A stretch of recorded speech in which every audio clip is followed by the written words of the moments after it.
Hi foodie friends, Jessica here with Savory Experiments, and today we are making Copycat Red Lobster Cheddar Bay Biscuits.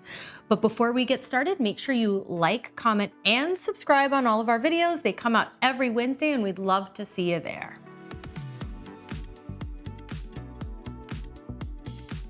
So what are these delicious biscuits?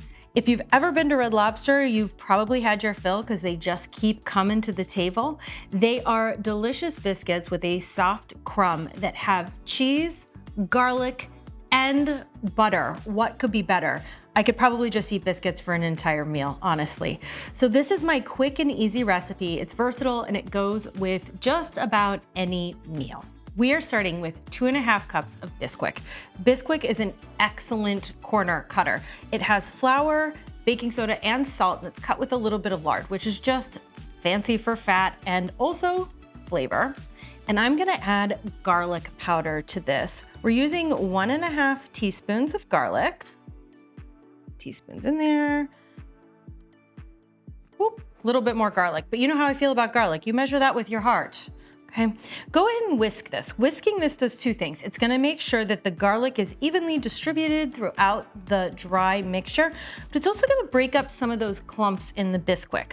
You don't wanna overwork the dough when you start adding the wet ingredients. So we're going to whisk it now to make sure everything is evenly distributed and some of those larger clumps are all broken up. Okay. Traditional biscuits, cold butter. This is 4 tablespoons of cold butter cut into little cubes. Got one little guy in there that doesn't want to come out. Ding, ding, get him out. Got it. And I've got a dough cutter. So this pastry cutter, move it on in. If you do not have one, go ahead and use either 2 knives like this or a fork and mash it in. Cold butter is what you need to make this work. And the biscuits won't necessarily rise correctly if the butter is too warm. So make sure it's nice and cold.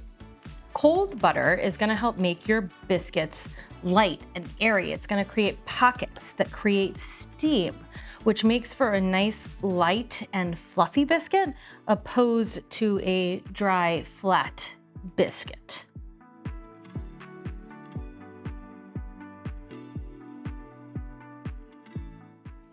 I've broken up the larger bits of butter. As you can see here in the mixture, it's floury, it's crumbly, about pea-sized bits is all we have left, and that means it's ready for the rest of the ingredients. I have 3/4 cup of whole milk. Yes, use whole milk. You can use skim, you can use 2%, but we're making biscuits, and biscuits need fat to have optimal amounts of flavor. So why stop here? Don't. That's the answer to that. Don't. Fold this together and then add cheese. And we have cheddar cheese. This is freshly shredded cheddar cheese, 1 1/4 cup. This is where you can have a little bit of fun. Use a different kind of cheese.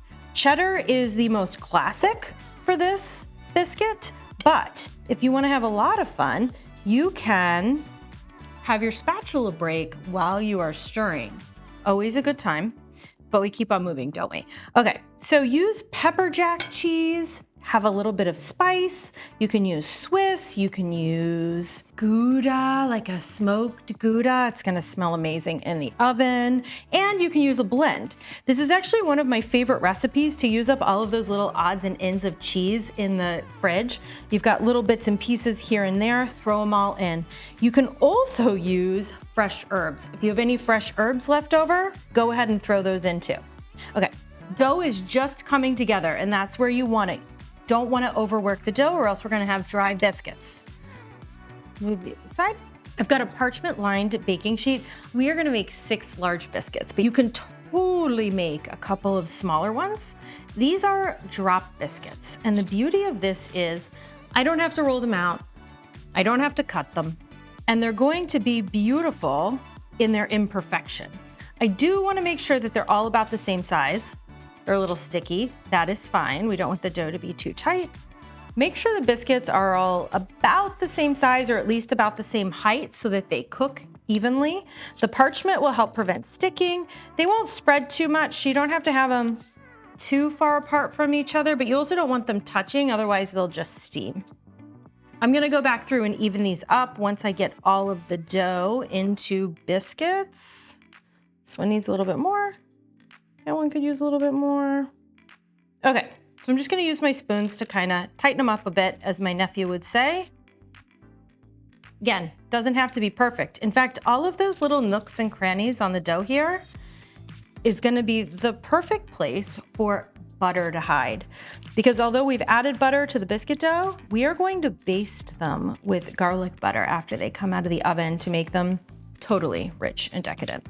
We're gonna pop these into the oven at 350 for 12 to 14 minutes until they are lightly browned.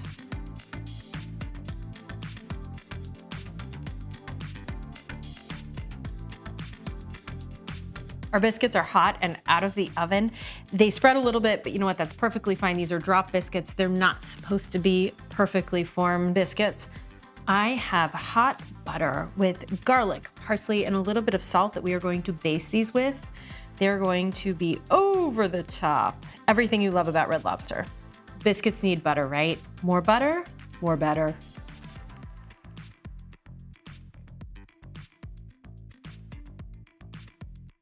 And there you go, foodie friends. You have cheesy, buttery garlic biscuits. Use them for any meal, but you can also make them into delectable sandwiches. They make a killer breakfast sandwich, a ham and cheese, anything you can think of. From my kitchen to yours, have a great day.